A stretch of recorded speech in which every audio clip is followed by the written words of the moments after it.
Hi everyone, today I'm going to present a tutorial on CFD simulation of the SUBOFF underwater vehicle traveling close to the free surface.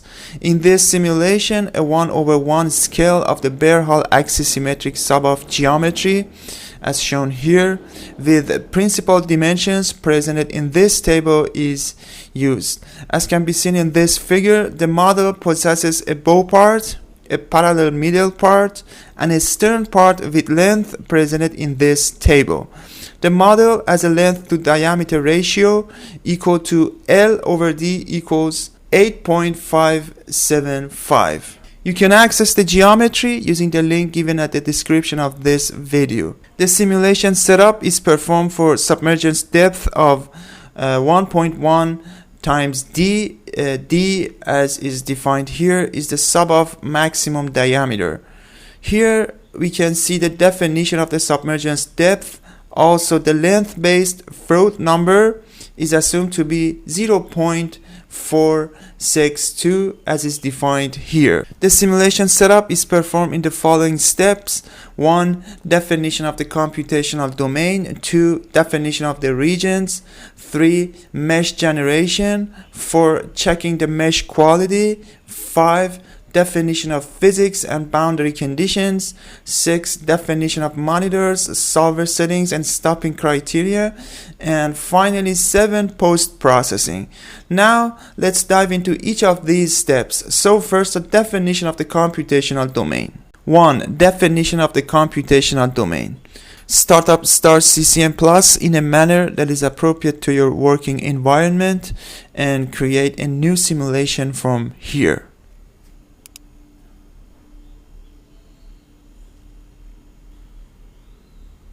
Choose the number of cores here in such a manner that is compatible with your PC.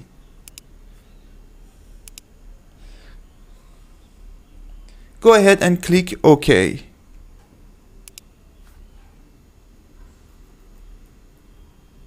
From here, you can save your simulation. I'm gonna call it SUBOFF near free surface. As I mentioned earlier, for this tutorial I'm going to use a 1/1 scale of the bare hull axisymmetric SUBOFF geometry. You can access the geometry using the link given at the description of this video. You can import directly the axisymmetric SUBOFF geometry into your simulation using File, Import, Import Surface Mesh.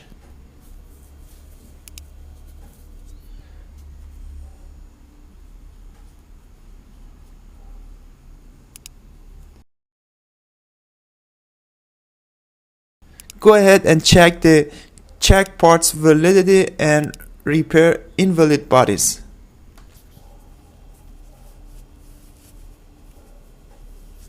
Go ahead and click OK.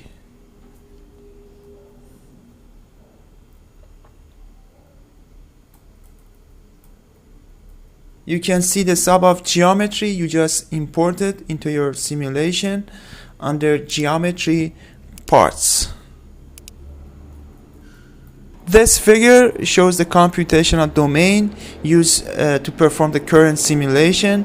As can be seen, the computational domain stretches one body length plus a wavelength of the SUBOFF-generated waves in the upstream direction, 5 body length plus a wavelength in the downstream direction, and 1 body length plus a wavelength to side. Furthermore, the computational domain extends 20 body diameters, 20D, above and below the body.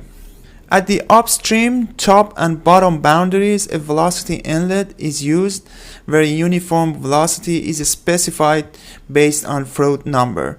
The use of the velocity inlet condition at the top and bottom boundaries eliminates the fluid reflection from these boundaries and also facilitates the modeling of an open sea, which is defined as deep water and infinite air conditions. Furthermore, by using the reconstruction gradients, the pressure at these boundaries is extrapolated from the adjacent cells. Also, the downstream boundary is considered as a pressure outlet, where a hydrostatic pressure is specified and the velocity is extrapolated from the interior cells using the reconstruction gradients. Moreover, a symmetry boundary condition is used for the boundaries at two sides, where the normal velocity along with the normal gradients of all the variables except for the normal velocity is assumed to be 0. Also, by using the reconstruction gradients, the pressure on these boundaries is extrapolated from the adjacent cells.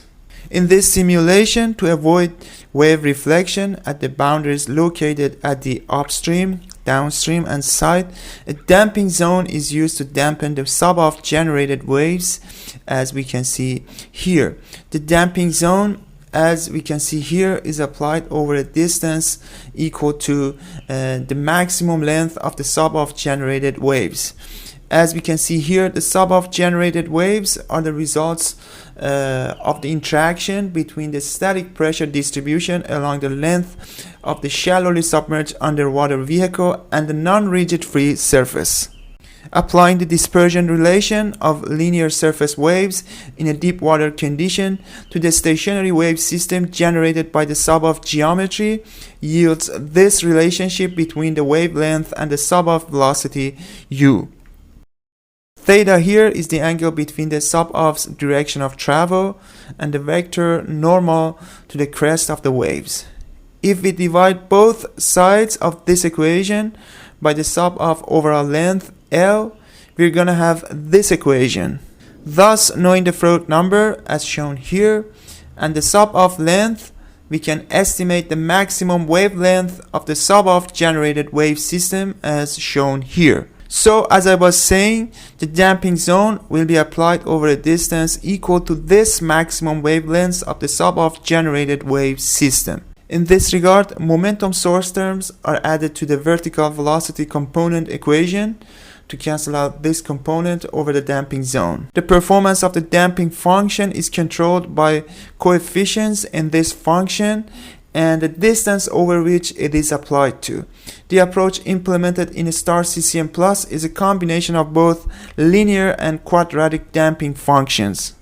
Considering z as the vertical direction and w as the vertical velocity, the following source term or damping function is added to the momentum equation in the z direction, where x indicates the wave propagation direction, xsd is the starting point of the damping zone, and xed is the corresponding ending point. Accordingly, xed minus xsd is the thickness of the damping zone, which in this simulation is assumed to be equal to the maximum wavelength of the SUBOFF-generated wave system, as shown here. This setting is in fact recommended by Perrick and Maxett 2016. F1 is the damping constant for the linear part, while F2 is for the quadratic part. It is further recommended by Perrick and Maxett 2016 to use the following damping coefficient settings. Here, omega is the wave frequency. To estimate the wave frequency, we use a dispersion relation of linear waves for deep water condition as shown here. Thus, knowing the values of gravitational acceleration g and wavelength lambda as presented here, the wave frequency is estimated as shown here. Therefore, the coefficient f1 is calculated as follows. Let's now create the computational domain. So go ahead and expand geometry. Right click on parts, and from new shape parts select block. For corner 1, put -10.198 and 0 and minus 5.08 for coordinates. While for coordinate 2, put 31.978 and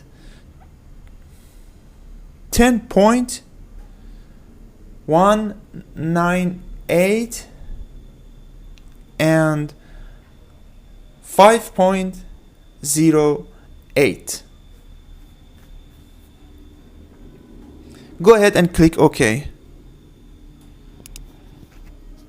Go ahead and rename the block to towing tank.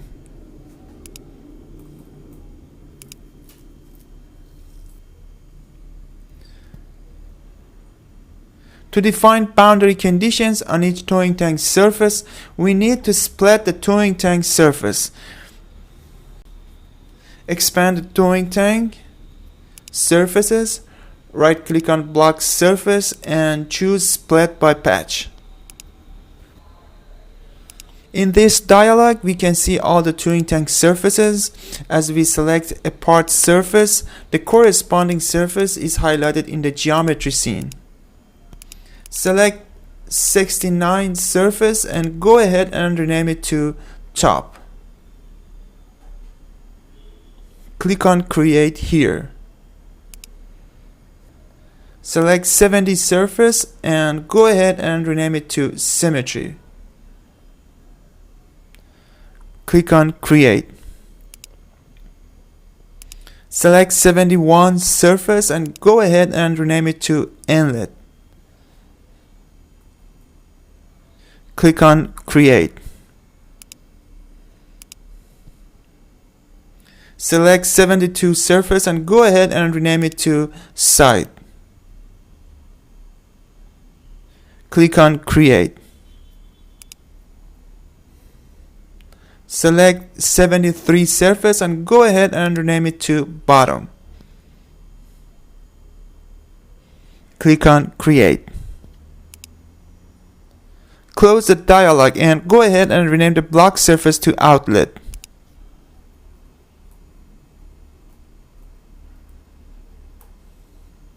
Go ahead and save the simulation.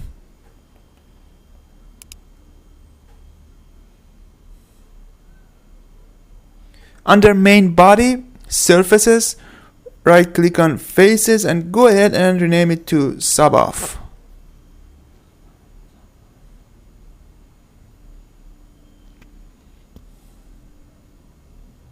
Now we need to subtract the SUBOFF geometry from the towing tank. So go ahead and multi-select both the main body and the towing tank.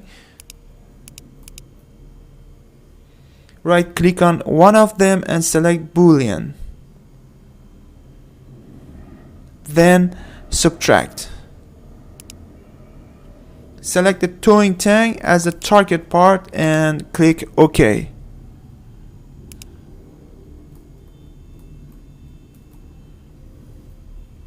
Go ahead and rename subtract to virtual towing tank.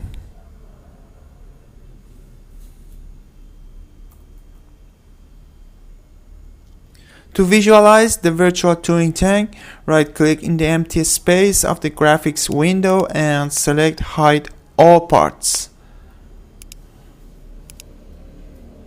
Select the virtual towing tank and drag and drop it into the open geometry scene in the graphics window.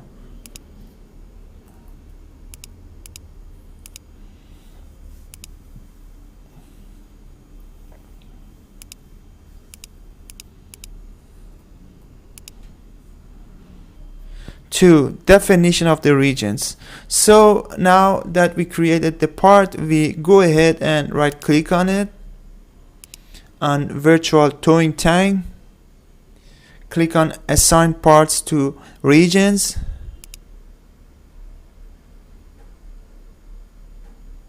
and set it to create a region for each part, and create a boundary for each part surface, And finally here, don't create interfaces from contacts. Click apply and then close the dialog.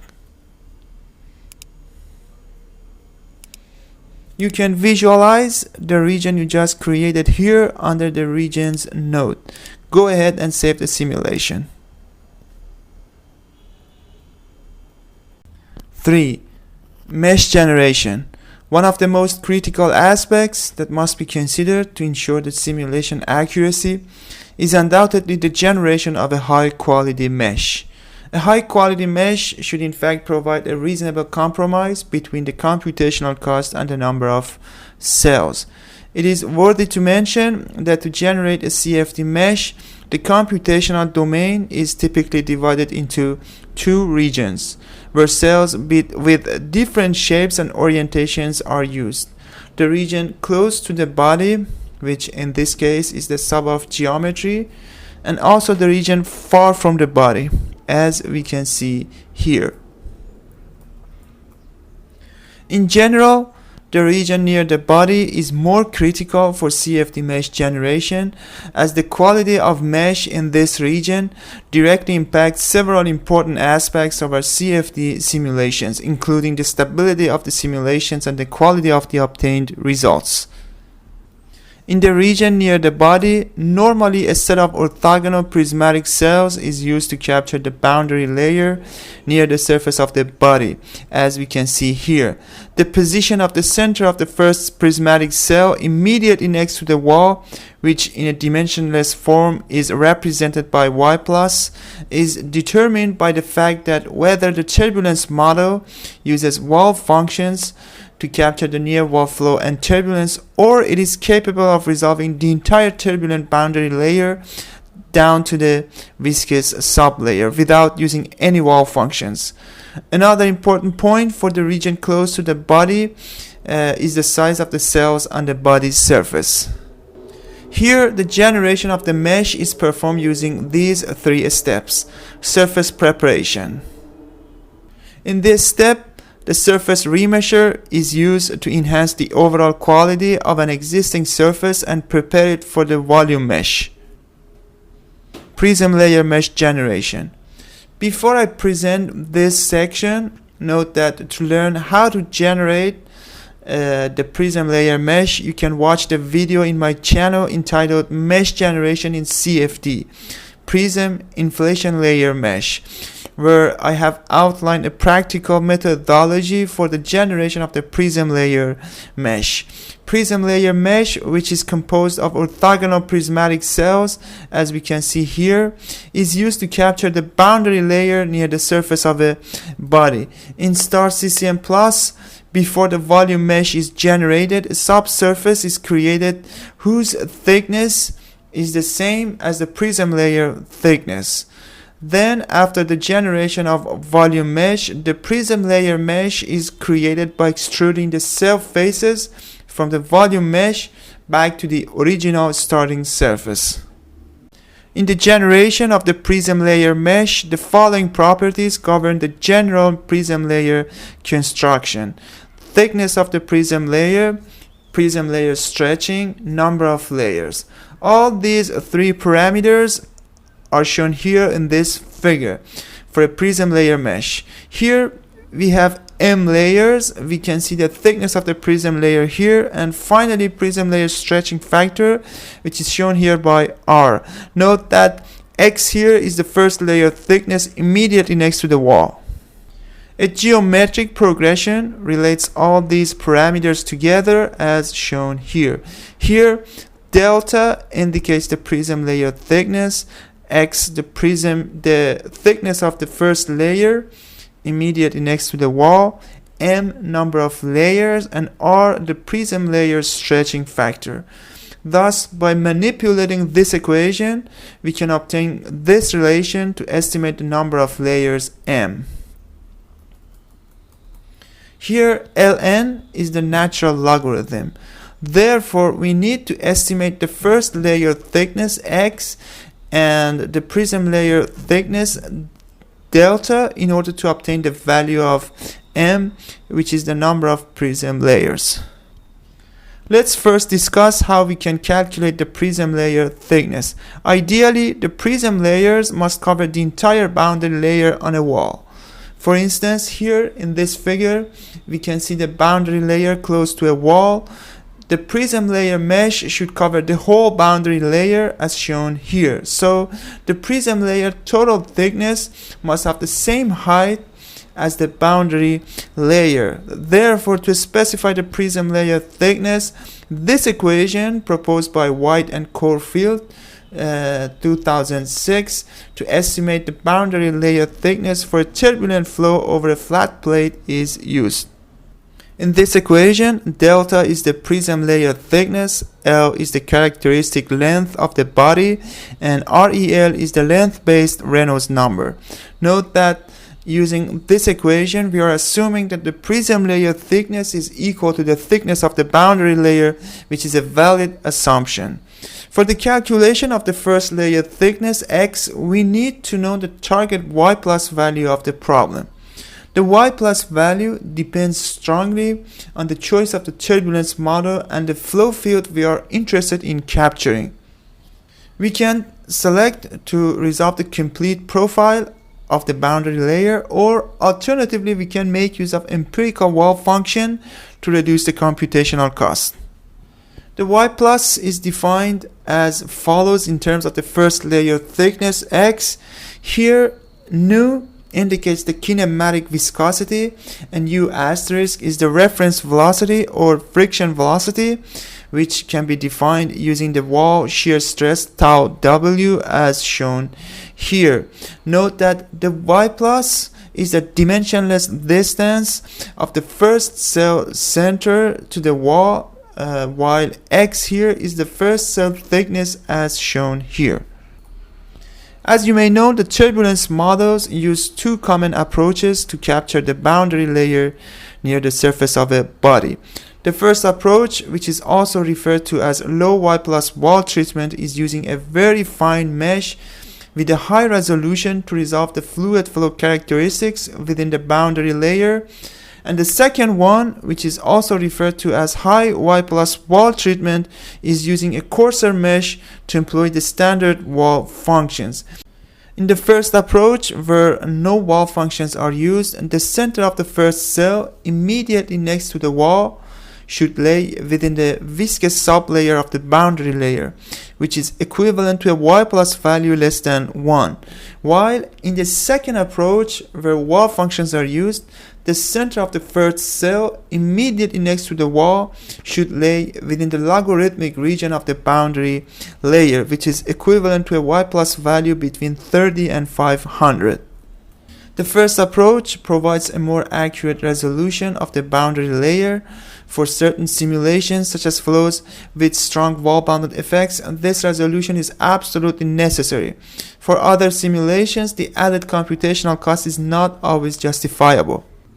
Here, to estimate the first layer thickness x for the target y plus, the following equation proposed by White and Corfield 2006 for a turbulent flow over a flat plate is employed. Here x is the first layer thickness and nu is the kinematic viscosity, u is the free stream velocity, and REL is the length-based Reynolds number. Now let's review how we can estimate the three parameters of the prism layer mesh mentioned earlier.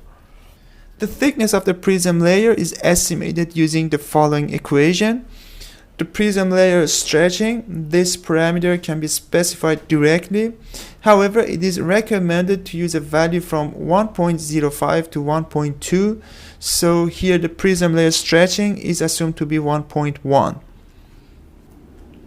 The number of layers is estimated as shown here, where the first layer thickness x is estimated for the target y plus value using this equation. So, knowing the SUBOFF length, free stream velocity, kinematic viscosity, and length-based Reynolds number, as shown here, we will have the following values for the parameters of the prism layer mesh. Note that we're going to set up the simulation for y plus equals 100, which is equivalent to the case where wall functions will be used by the turbulence model. Now let's talk about the volume mesh generation. Volume mesh generation. Here we're going to use a Cartesian mesh, or the trimmer meshing model as it is called in STAR-CCM+. This type of mesh utilizes the hexahedral cells. Therefore, the resulting mesh is constituted predominantly of hexahedral cells with trim cells next to the body surface, as can be seen here. However, an important question that arises here is that what is the minimum cell size that we can use for the cells on the surface of the body? Note that there are no criteria that can be used to define the cell size on the body surface. However, as a rule of thumb, we're going to use nearly 180 cells in the circumferential direction at the section with the largest cross-section area as shown here. This is equivalent to using one cell at each 2 degrees in the circumferential direction as shown here. So in each 2 degrees we're going to place one cell. Another important point about the mesh generation in this tutorial is the mesh refinement close to the free surface. As we are using the VOF approach to resolve the position and the shape of the free surface, it is necessary to apply proper local mesh refinement at the free surface. In this regard, as a rule of thumb, as shown here in this figure, the refinement normal to the undisturbed free surface can be made by discretizing the free surface in this direction using nearly 10 to 30 cells per wave height. Moreover, the refinement parallel to the undisturbed free surface can be applied by discretizing the free surface in this direction using nearly 80 to 120 cells per wave length. However, here in this tutorial, in order to reduce the computational cost, we are going to use 10 cells per wave height and 60 cells per wave length. Now let's put these values for mesh parameters into practice. To create mesh, we're going to use the parts-based meshing approach. So under geometry, right click on operations, new, mesh, automated mesh.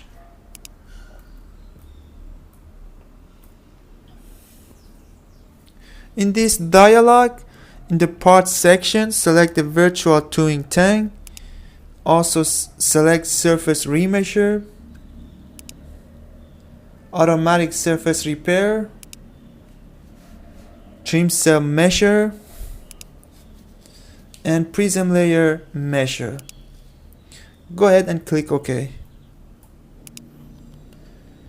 Under geometry operations, right click on automated mesh and rename it to virtual towing tank.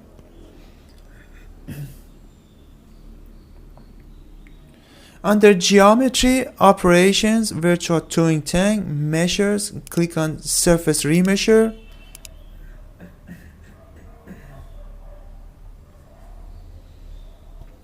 In the properties window, set the meshing method to enhance quality triangle and set the minimum face quality to 0.2.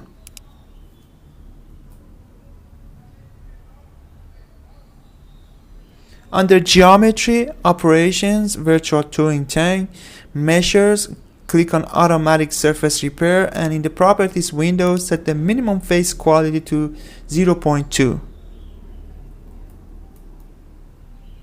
Under geometry operations, virtual towing tank measures, click on trim cell measure, and in the properties window, check the box for perform mesh alignment. We're going to align the mesh with the free surface location.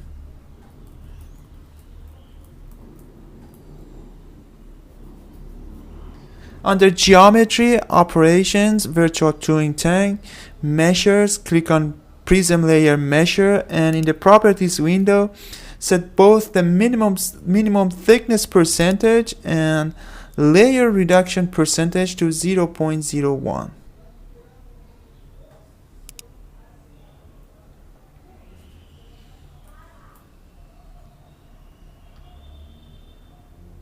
Under geometry, operations, virtual Turing tank, default controls, set the base size value to 1 meter, set both the target surface size and minimum surface size to 0.675.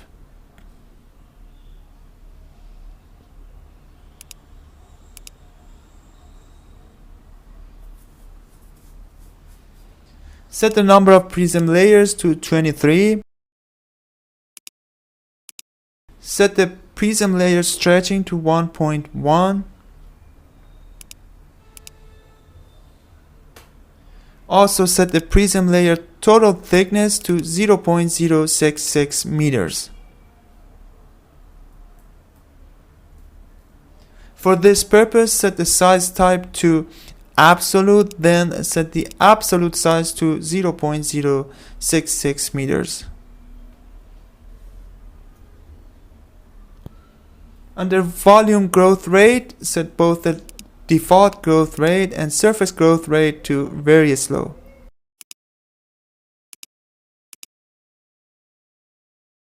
Set the maximum cell size to 100% of the base size.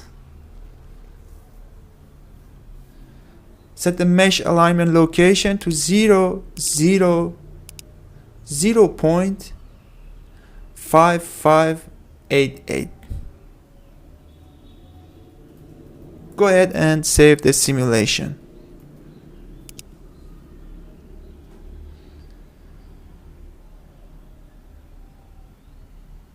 Under geometry, operations, virtual Turing tank, right click on custom controls, new surface control. Click on surface control and set the part surfaces to SUBOFF. Under geometry, operations, virtual Turing tank, custom controls, surface controls, set both the target surface size and minimum surface size to custom. Under geometry, operations, virtual Turing tank, custom controls, surface control, values, set both the target surface size and minimum surface size to 0.675% of the base size.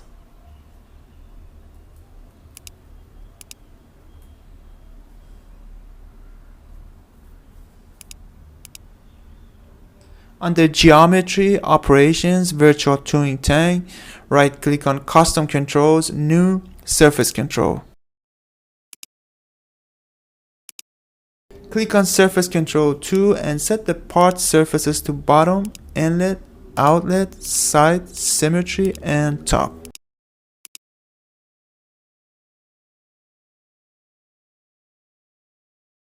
Under geometry, operations, virtual Turing tank, custom controls, surface control 2 controls, set both the target surface size and minimum surface size to custom.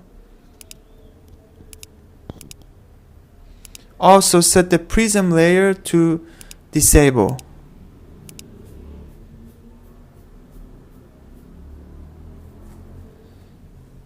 Under geometry, operations, virtual Turing tank, custom controls, surface control 2, values, set both the target surface size and minimum surface size to 86.4% of the base size.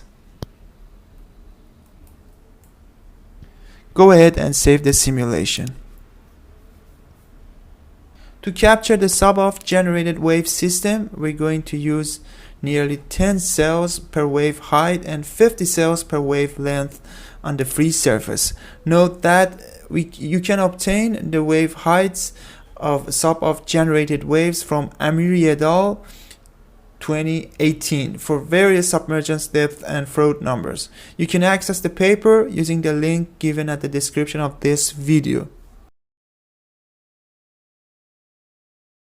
So to refine the mesh on the free surface, we're going to apply volumetric mesh refinement on this region. So under geometry, parts, right click on Turing tank and select duplicate.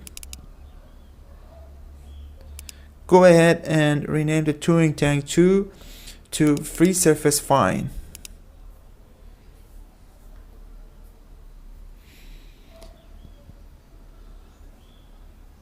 Let's repeat this process. However, this time rename the Turing Tank 2 to free surface course.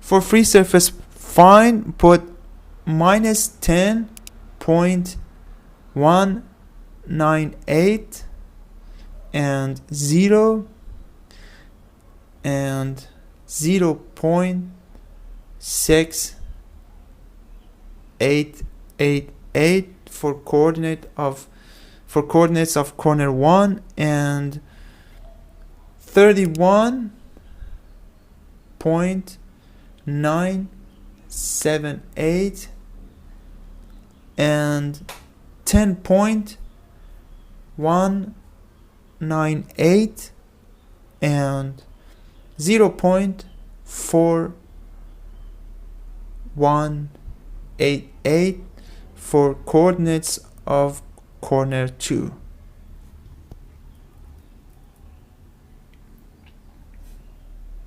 For free surface course, put minus 10.198 0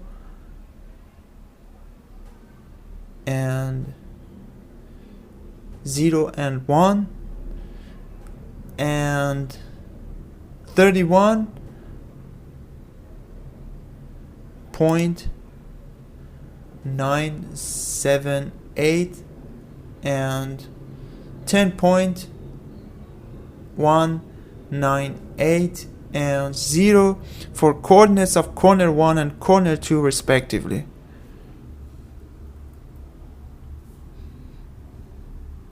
Under Geometry, Operations, Virtual Turing Tank, right-click on Custom Controls, New, Volume Control.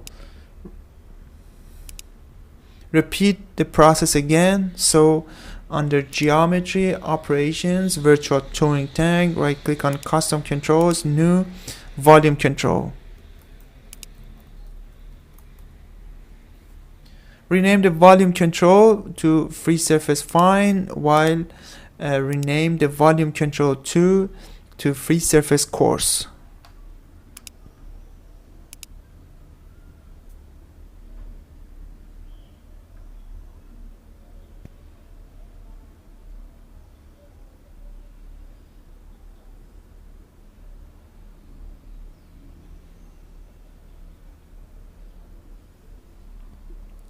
Under Geometry, Operations, Virtual Turing Tank, Custom Controls, click on Free Surface Fine, and in the Properties window, set the parts to Free Surface Fine.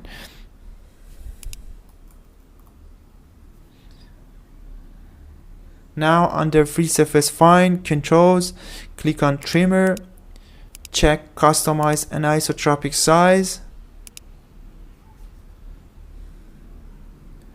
Now under Values, click on Trimmer Anisotropic Size and check the box for Custom X Size, Custom Y Size, and Custom Z Size.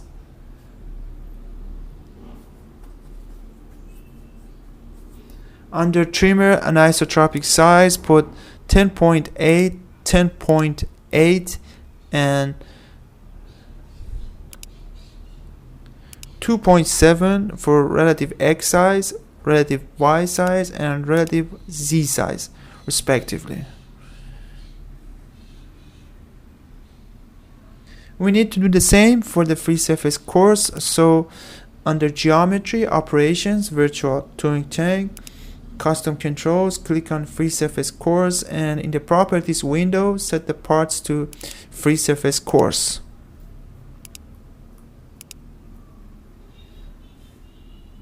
Now under Free Surface Course, Controls, click on Trimmer.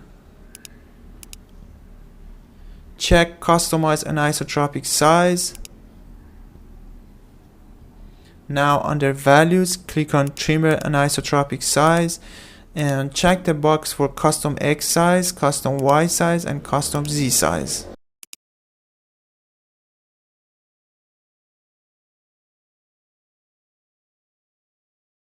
Under Trimmer Anisotropic Size, put 21.6, 21.6, and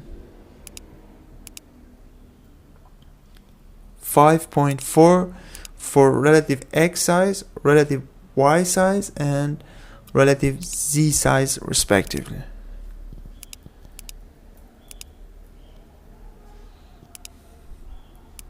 To capture the pressure drop in the wake region, a finer mesh is generated in a block form region expanded from the upstream of the SUBOFF to nearly 1 body length downstream. To simulate correctly the free surface underwater vehicle interaction, this block form region is extended upward to cover the free surface. So under geometry, right click on parts, new shape part, block.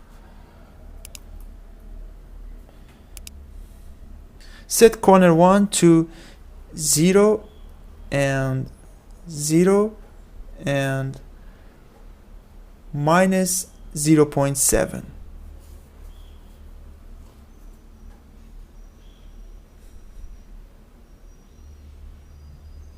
And corner 2 to 9, 1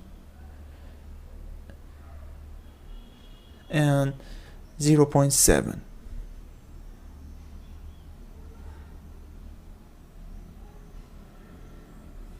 Go ahead and click create, then close. Now under geometry, operations, virtual Turing tank, right click on custom controls, new volumetric control.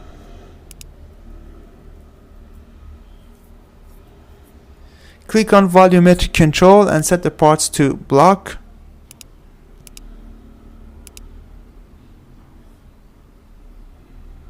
Under volumetric controls, click on trimmer and check the customize isotropic size.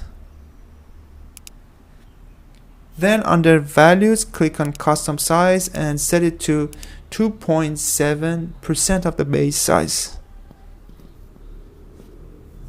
Go ahead and save the simulation. Now we set up the mesh for our simulation. Go ahead and click on generate volume mesh from here.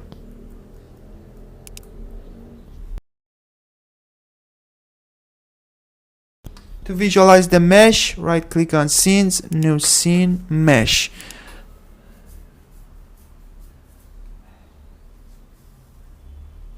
To change the orientation, click here, views, minus y, up, plus z. If we zoom from here, we can clearly see the mesh refinement around the SUBOFF geometry and free surface. Go ahead and save the simulation. 4. Checking the mesh quality. Here, the quality of the generated mesh is measured through the evaluation of the cell skewness angle and cell quality metric. The cell skewness angle is a proper indicator of the mesh quality and suitability. The skewness angle theta, as is defined here in this figure, is the angle between the face area vector, which here is shown by A, and the vector connecting the two cell centroids. Therefore, it can be easily concluded that the angle equal to 0 is the best, which means that the mesh is orthogonal. In order to reduce the influence of the skewness angle on the results, it is recommended to keep it under 85 degrees. The second parameter that we're going to use in order to check the mesh quality is the cell quality metric.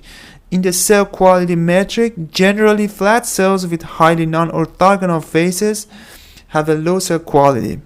As an example, these figures show a good quality cell and a bad quality cell.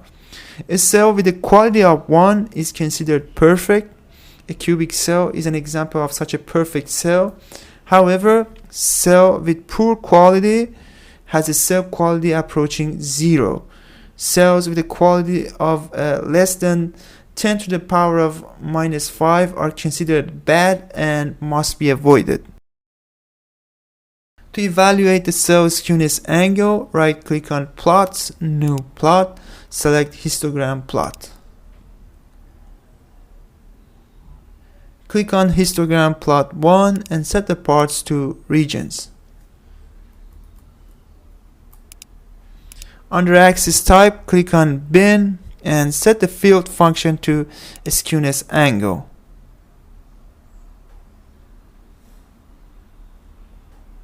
Here in this plot, we can see the number of cells with a specific skewness angle. As can be seen in this plot, most of the cells have a skewness angle smaller than 30 degrees. And also the maximum skewness angle encountered in the computational domain is about 60 degrees, which is an indication of the good quality of the mesh that we have generated. Now to evaluate the cell quality metric, right click on plots, new plot, select histogram plot. Click on histogram plot 2 and set the parts to regions.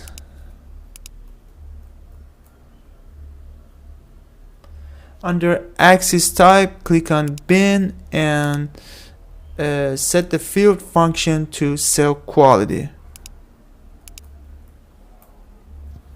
To visualize the minimum cell quality encountered in the computational domain, click on zoom selected plot option here. Zoom in on this area of the graph. As we can see here, most of the cells have a cell quality metric close to 1, which is an indication of high quality of the generated mesh. Additionally, the minimum cell quality is about 0.1, which is acceptable for a CFD simulation. 5. Definition of physics and boundary conditions. Now let's create the physics and define the physics that we're gonna use in our simulation. Under Continua, Physics 1,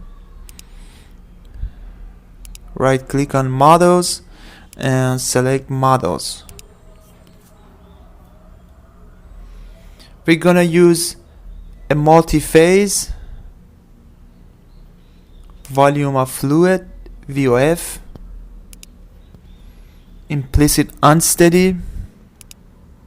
The flow is going to be turbulent. We're gonna use the elliptic blending Reynolds stress turbulence model. Among the optional models, choose cell quality remediation, gravity, and VOF waves. Click close. You can visualize the models here. Go ahead and save the simulation.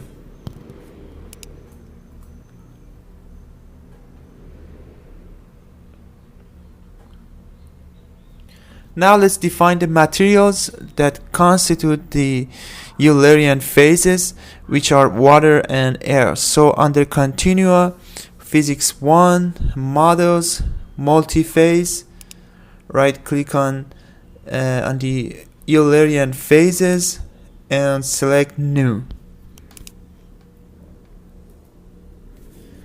Go ahead and rename phase 1 to water. Now under water, right click on Models and select Models.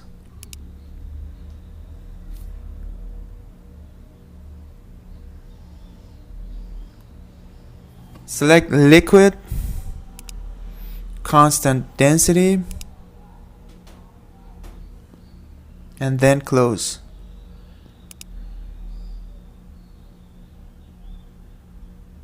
We need to repeat the same process to create air. So right click on the Eulerian phases and select New. Go ahead and rename phase 1 to air.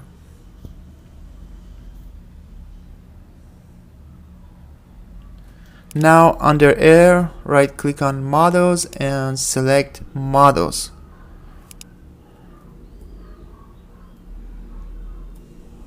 Select gas constant density and then close.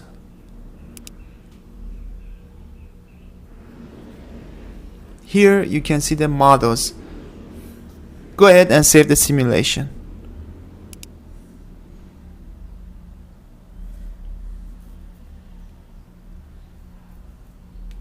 Now let's define the VOF waves. So under continua, physics 1, models, VOF waves, right click on waves and select new, then flat. Select the flat VOF wave 1 and in the properties window set point on water level to 0 and 0 and 0.5588.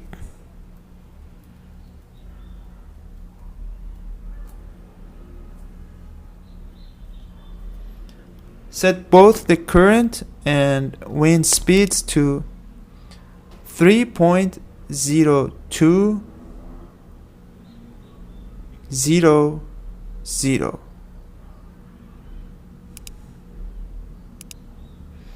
Go ahead and save the simulation.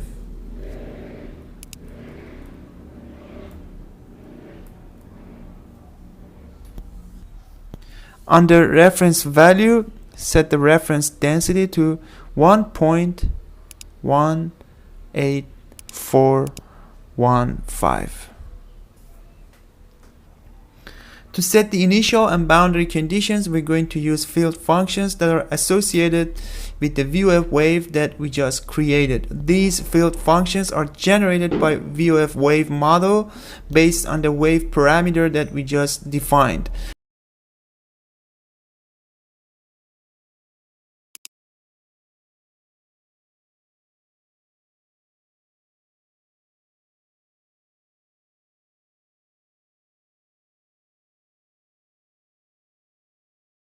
So under continua, physics 1, initial conditions, click on pressure. Set the method to field function and then set the scalar function to hydrostatic pressure.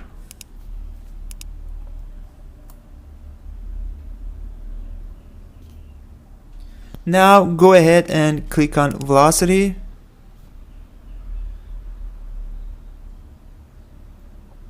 Set the method to field function and then set the vector function to velocity of waves.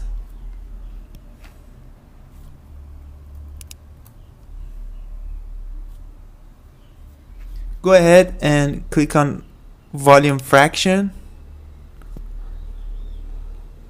Set the method to composite. Now under composite, click on water and set the method to field function. And set the scalar function to volume fraction of heavy fluid of wave.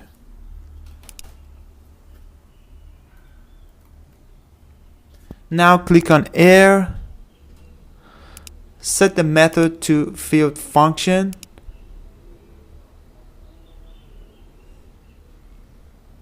And set the scalar function to volume fraction of light fluid of wave.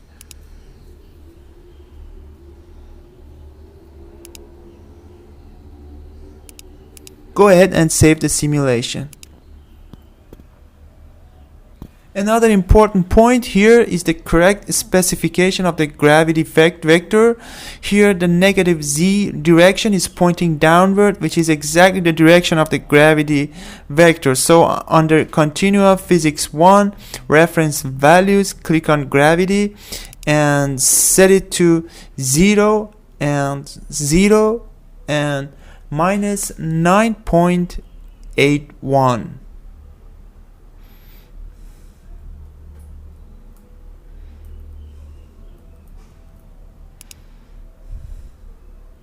Now let's define the boundary conditions. under regions, virtual towing tank, boundaries, click on inlet and set the type to velocity inlet.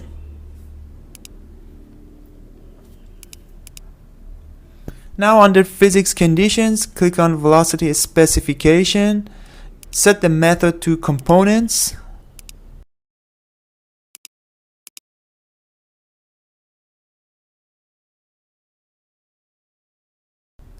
Now under physics values, click on velocity, set the method to field function.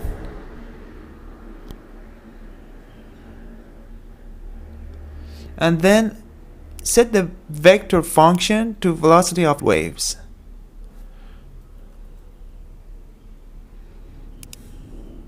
Now go ahead and click on volume fraction, set the method to composite.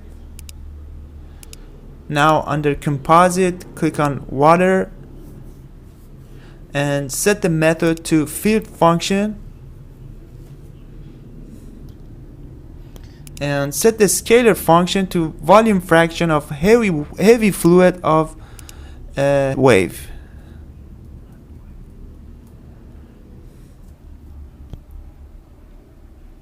Now click on air, set the method to field function and set the scalar function to volume fraction of light fluid of wave.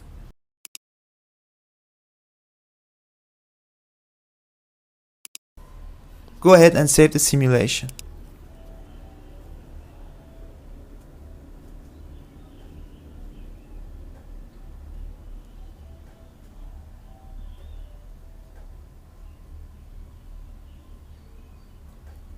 Now under regions, virtual towing tank, boundaries, click on outlet,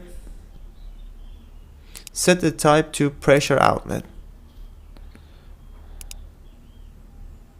Now under physics values, click on pressure,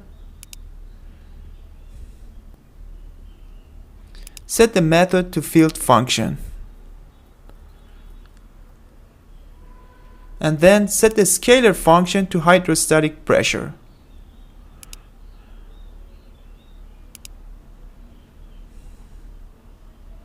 Now go ahead and click on volume fraction, set the method to composite. Now under composite, click on water and set the method to field function. And set the scalar function to volume fraction of heavy fluid of wave.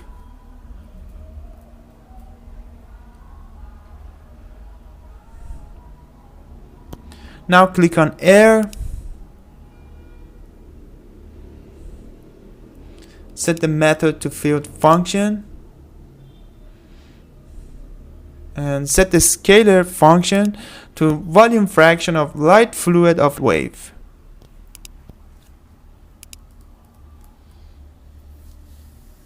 Go ahead and save the simulation. Under regions, virtual towing tank, boundaries, multi-select both the top and bottom and set the type to velocity inlet. Right click on one of them and select edit.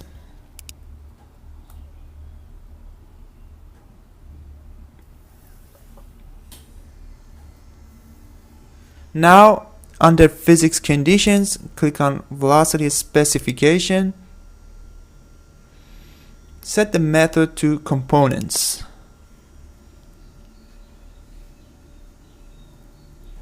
Now under physics values, click on velocity, set the method to field function, and then set the vector function to velocity of waves.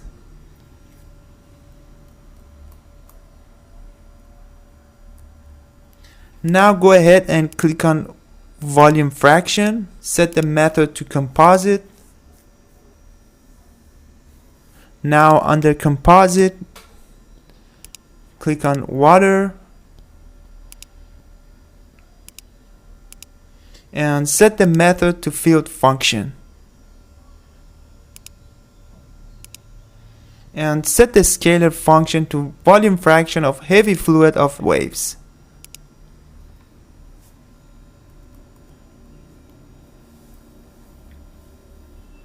Now click on air. Set the method to field function. And set the scalar function to volume fraction of light fluid of wave.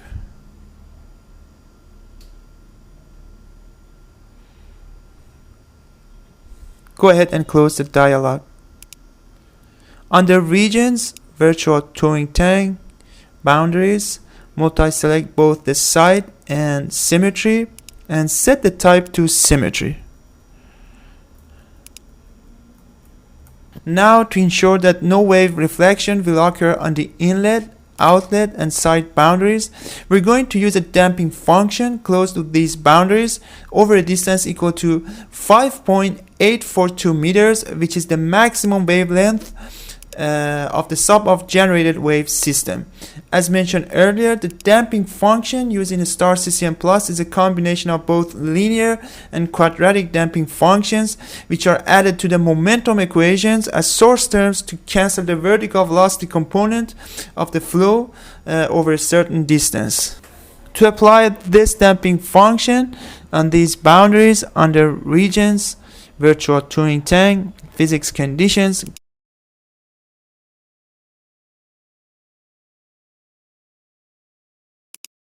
click on VOF wave zone option and set the VOF wave zone option to damping.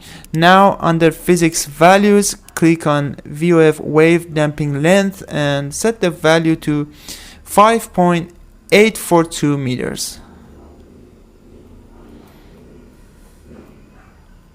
Now under boundaries, multi-select inlet, outlet and side. Right click on one of them and select edit. Under physics conditions, click on VOF wave damping boundary option and set the method to yes. Go ahead and close the dialog.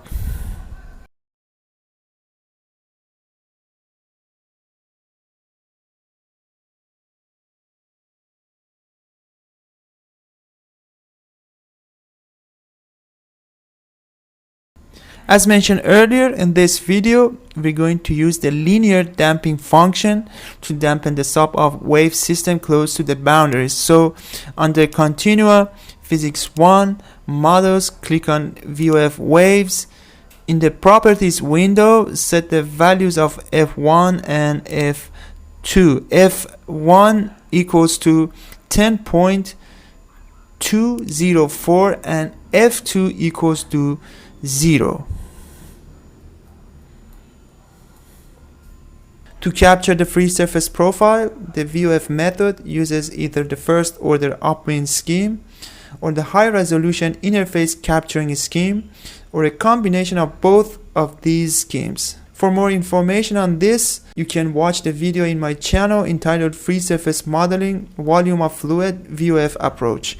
You can access the video using the link given at the top right corner of the screen. Within the VOF approach, the blending of HRIC and the first order upwind methods is controlled by two user adjustable current numbers called CUL and CUU. In this regard, where the local current number is less than CUL, HRIC is used, and where the current number is in the range between CUL and CUU, a combination of high resolution interface capturing and upwind methods is employed, and finally where the current number is larger than CUU, only the upwind method is used. For problems with a steady state solution like the problem that we are investigating in this video, In order to take advantage of the features of high-resolution interface capturing scheme, it is recommended to specify these user-adjustable parameters CUL and CUU values higher than the current number encountered in the simulation. Why? Because this way we guarantee the utilization of the high-resolution interface capturing scheme in the entire computational domain.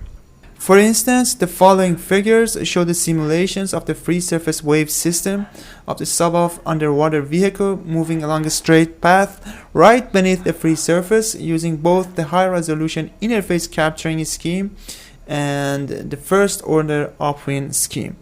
It can be clearly observed that while the first-order upwind scheme smears the free surface, the high-resolution interface capturing scheme simulates the free surface with a much higher resolution. The formation of a Kelvin-type wave pattern can be clearly identified in the case of the high-resolution interface capturing scheme.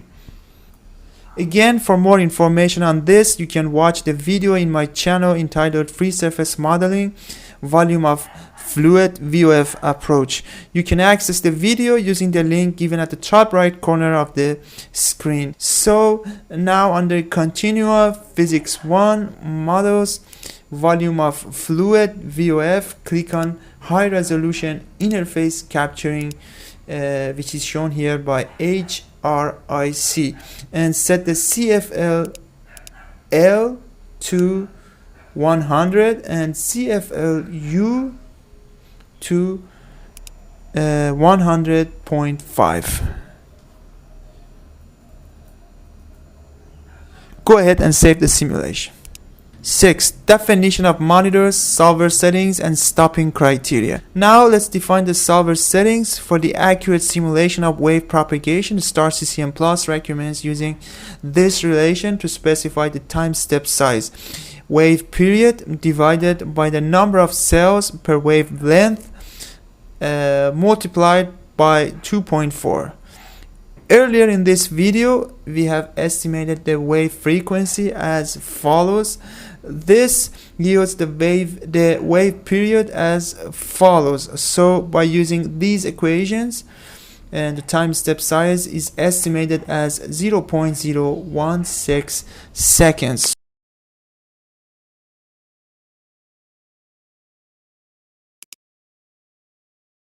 Under solvers, click on implicit unsteady, put 0.016 for time step.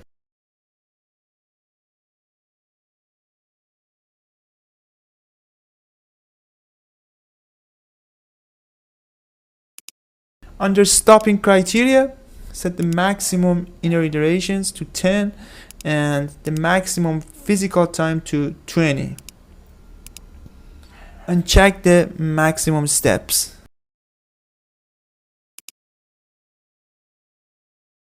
Now let's create a scalar scene to visualize the SUBOFF wave system. For this purpose, first we need to create the free surface isosurface. So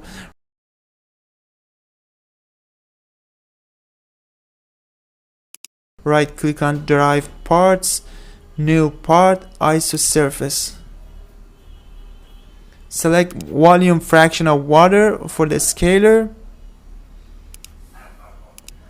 Set the ISO value to 0.5. Set the display to no displayer. Click create and then close.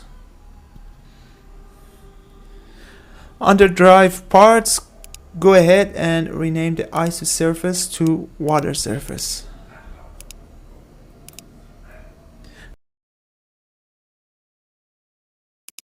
Now right click on scene, new scene, scalar. Under scalar scene 1, click on outline 1, deactivate outline and activate surface. Set the color mode to constant. Under outline 1, set the parts to SUBOFF.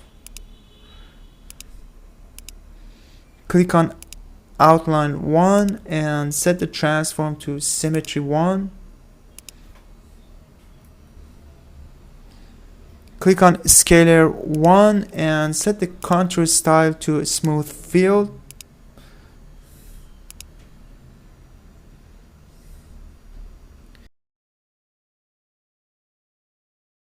Here again, set the transform to symmetry 1.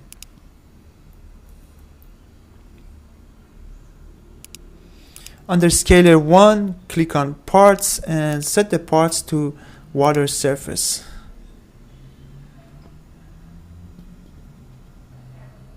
Click on scalar field and set it to position in Z direction.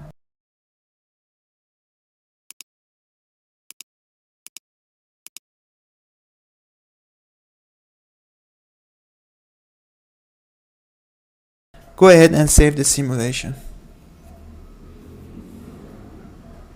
Now let's create a report to monitor the resistance force acting on the sub-off at this condition. So right click on reports, new report, force.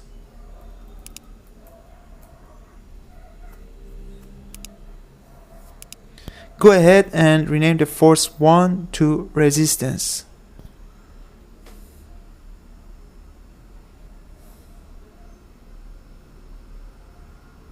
Click on resistance and in the properties window, set the parts to SUBOFF.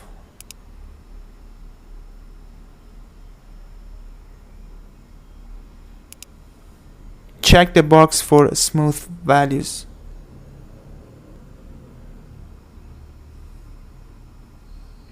Now right click on resistance and select create monitor and plot from report.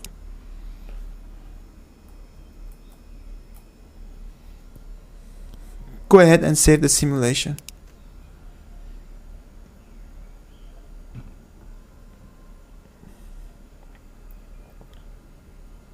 Before running the simulation, let's initialize the simulation from here to see if everything is working well. From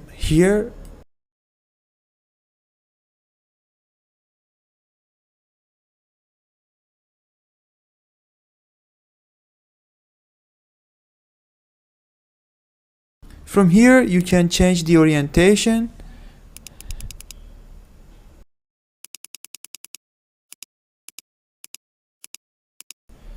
You can further modify the scalar scene using the zoom from here. Under scalar scene 1, scalar 1, click on color bar and set the color map to blue-red.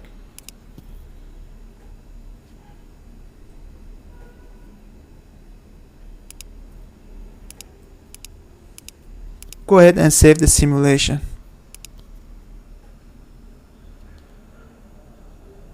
Now the simulation setup is complete. Go ahead and run the simulation from here. 7. Post-processing. At the end, we have the post-processing step. It is worth mentioning that the computations are performed on a desktop computer consisting of 64-bit Intel processors i9 with a velocity of 3.6 GHz and 64 GB of RAM. The simulation takes almost 2 days to finish. Here we can see the formation of the SUBOFF-generated wave system. As can be seen here, the generated wave system resembles the Kelvin wave pattern. Here we have the residuals. And note that to better understand the behavior of residuals, I have set the normalization option of the variables under monitors to off. Here we can see the behavior of the resistance force acting on the underwater vehicle. As can be seen, this force component has been adequately converged. In this regard, this table presents the measured and calculated resistance force. The measurement values can be found in the thesis of Edward Dawson, 2014, from Australian Maritime College. As can be seen in this table, the absolute relative difference between the measured and calculated resistance force values is about 7%. The main reason for this difference is attributed to the influence of the mounting device, as shown here, used in the equivalent experiments, which is not modeled here. This is the end of this video. I hope you found this video useful. Please let me know what you think about this video by leaving a comment in the comments section. Thank you for watching the video, and for further upcoming videos, please subscribe to this channel.